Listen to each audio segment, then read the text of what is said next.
এক ছেলে গাছ থেকে আম চুরি করে খাইছে। তখন সেই ছেলেকে এলাকার লোকজনেরা হুজুরের কাছে ধরে নিয়ে এসে বলছে, হুজুর এই আম চোরের বিচার করে দেন।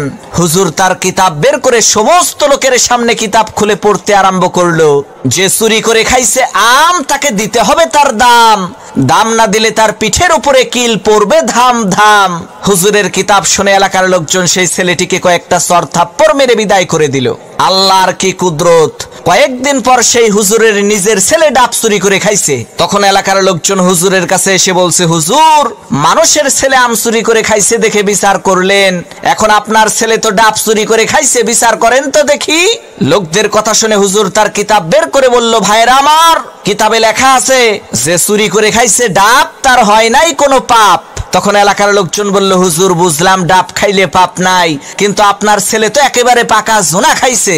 হুজুর তখন কিতাব থেকে পড়লো, যে খাইলো জোনা তার নাই কোনো গুনাহ।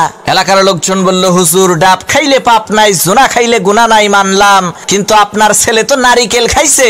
তখন হুজুর তার কিতাব থেকে পড়লো, যে নারিকেল খাইছে চুরি কইরা তোমরা সবাই মুড়ি দাও তার হাত ধইরা, কারণ সে চুরি করে খাইছে নারিকেল, এর মানে একেবারে পরিষ্কার তার দিল। তখন এলাকার লোকজন বলল, সর্বনাশ, হুজুর আপনার ছেলের বিচার করার কোনো দরকার নাই, আপনি আমাদের ছেলেরই বিচার কইরেন তাই হবে।